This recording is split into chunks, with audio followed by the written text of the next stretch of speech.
A few things are happening in Philadelphia today that most of us did not expect even 24 hours ago. But the Darius Slay dream died and yet suddenly has come back to life in a very interesting way.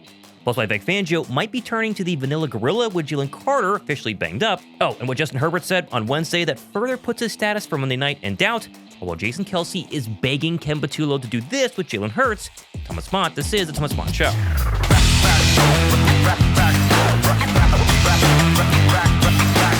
Disappointment is a word that might best describe the current state of everybody inside Philadelphia this week, as a brutal two-game losing streak paired with both offensive and defensive struggles continue to loom, plus the recent waiver wire failures are all starting to add up.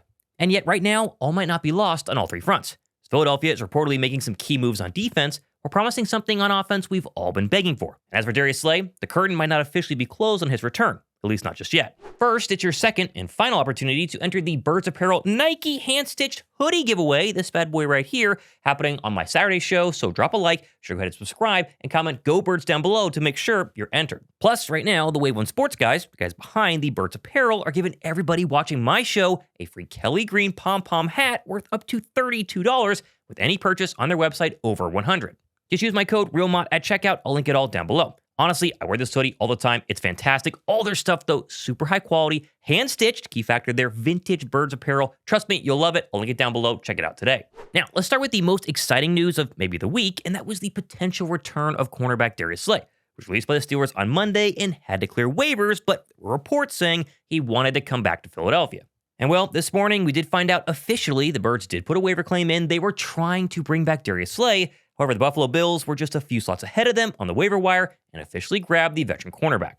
And so that was it. Tough luck. I thought Philadelphia was done. And yet, there's a new report this morning that Darius Slay, Buffalo, and Philadelphia, it all might still be in play. It started with some fans on Twitter quick to point out that Darius Slay technically could refuse to play for the Bills, then go back on waivers and hopefully make it to Philadelphia. Despite how crazy that would seemingly be, Inquirer insider Jeff McLean, he seemed to back that theory when he said last night on a quote tweet, he believes there's a possibility.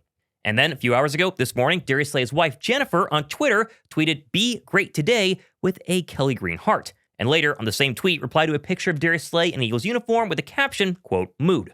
And well, all of this appears to be the case this afternoon. As according to Tom Pelissero, just a couple of hours ago, Darius Slay told the Buffalo Bills he will not report after being claimed and is contemplating retirement. AKA, McLean might actually be right, and Slay is doing whatever he possibly can to force his way to Philadelphia. Which, Andy DeBona, really great point here, noted legit all this could happen because Darius Slay is repped by the high-powered agent Drew Rosenhaus. While Buffalo technically does not have to comply with anything Slay or Rosenhaus wants, having the backing of a powerful agent in the NFL makes things a little tricky. I personally am going to go on a limb here and say Slay obviously wants to come to Philadelphia, and it looks like he's probably going to get his wish.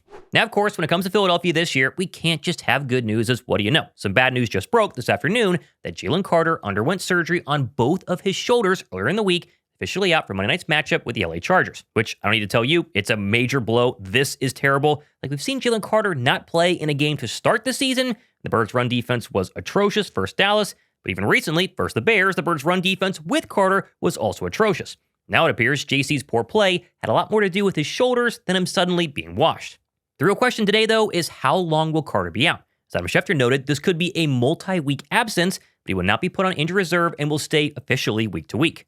More reports confirming Carter wants to get as close to 100% for the Birds' playoff run, so it sure sounds like we won't see JC for at least the next couple of weeks. The one bright spot here, if there is one, is maybe if he can get back to 100%, he'll be back to his usual game record self that we haven't seen the past couple of weeks. That could be a massive boost for the Birds' playoff run if they, of course, make the playoffs. Obviously, though, either way, major blow. This does mean the defensive line, it's going to have to step up in a major way. We're going to find out real quick if any of them are able to do that. Now, for all those asking, Thomas, if Jalen Carter is a little bit banged up and the Eagles' defense is gassed, they need fresh bodies, why has the vanilla gorilla Ty Robinson been a healthy scratch basically all year? To which I'd say, honestly, no idea. Maybe he's not ready? And that might be true. However, somebody asked it during Vic Fangio's press conference yesterday, and it sure sounds like we could be seeing the vanilla gorilla finally on Monday night. With Jalen Carter dealing with the shoulder, is it possible that Ty Robinson might factor more into the rotation there? Possible. Also, I want to give a massive shout out to the sponsor of this video, Bullstrap. Now, of course, the holidays, they're right around the corner, and if you're like me, just got a brand new iPhone 17 Pro, love this thing, but you want to protect it, Bullstrap's 100% premium leather cases have been an absolute game changer. Personally, I've been using this bad boy right here. This is the Minimalist Black Edition case because obviously I like black. Black leather looks incredible, but I also prefer a slim case. I want it as slim as humanly possible, and this Minimalist case is literally the perfect size. Plus, each bull strap case is MagSafe compatible, which is great. Just go right there onto my charger, and also covered by a lifetime warranty, and all of which are handcrafted by a leather artisan. Plus, if you want other options, they sent me this Slate portfolio case, put some credit cards back here, your ID, whatever you want, and they have accessories for your iPad, your AirPods, and of course, even Android devices. And for you green text Android lovers, you know who you are, they now offer the newly released case for the Samsung S25 Ultra as well. And of course, you're probably wondering, Thomas, discount code, what do you got? 15% off, a pretty big one. Use the code THOM15 on the screen. Also link it down below in my description box. 15% off. Check out their cases. I'm telling you, look how slim that is. The leather is incredible. I love it. You guys will too. Now, moving on, there seems to be no chance for Sidney Brown to continue to be the Philadelphia Eagles starting safety, or at least a very slim one, following his very unenthusiastic performance for Chicago on Friday. Left Vic Fangio yesterday during his first press conference this week, seemingly not too thrilled. But it was a lot like the rest of us, some good, some bad. And of course, you pair that with the real kicker this week, and that is the return of safety Marcus Epps, who Philadelphia added about a month ago and then very quickly sent to IR, never to be heard again. And yet now, Philadelphia has activated him, and the former Eagles starter during their 2022 Super Bowl run appears to be in line to start this coming Monday night, at least according to the man actually making the decisions. Do you think he's going to be ready for Monday? Is he in contention to start if he is? And at one point he was your third safety. What did you like about him? Yeah, yes to the first two. And three, he's an experienced safety. He's got good instincts, got a good feel for the game. We'll have to get a feel and a barometer about where he's at, missing the last 4 or 5 weeks, whatever it was, where he couldn't practice anyway. Does Marcus Epps make a difference for this defense? Honestly, I don't know. But at a minimum, I think he might be a little bit more under control than Sidney Brown was versus the Bears, which who knows could help. We'll see. Now, one other quick defensive note here before I move on. Despite the fact the entire defense looked gashed, they got rolled versus the Bears, looked exhausted, they needed a break, Vic Fangio actually ended up not playing rookie linebacker Jahad Campbell for a single snap the entire afternoon. He literally did not see the field, which Fangio himself did admit during his press conference was a mistake, despite the fact that Nakobe Dean has been better against the run this year. Probably should have gotten him in there for a few. That'd be my fault there, but obviously with the run game, the way it was happening, and that's been a strength of Nakobe's, we wanted to leave him in there. Listen, I get it. Nakobe Dean, he has been better. He should play much, much more. But Campbell was no slouch filling in back when Dean was still on the PUP list. He has a very bright future, whether you want to admit it or not. Making sure he continues to get linebacker snaps on the field, even if they're limited, is still very important long-term for the Eagle defense, and I think Vic Fangio finally understands that. And whether or not he plays 10 snaps versus the Chargers, or 15, or 20, or 0 again, it shouldn't matter, because what really does matter is just get the best guys out there to win versus Justin Herbert and the Chargers on Monday night. And of course, the question here on a Thursday is, will we actually see Justin Herbert play? Is he going to practice today? That remains to be seen. However, he did make his first official appearance in front of LA media on Wednesday post-surgery, but did make sure to keep that left hand hidden so nobody could see its current state. And during that press conference, Herbert told the media he has a few new screws and a plate inside said hand, and the main problem right now continues to be the swelling post-surgery. Yeah, I think it was a plate and a few screws. So, I don't know the exact medical terminology or what exactly went on, but he said it went well and got it stabilized, and he was happy with how it went. It's just the next couple of days of seeing how the swelling handles and what goes on from there.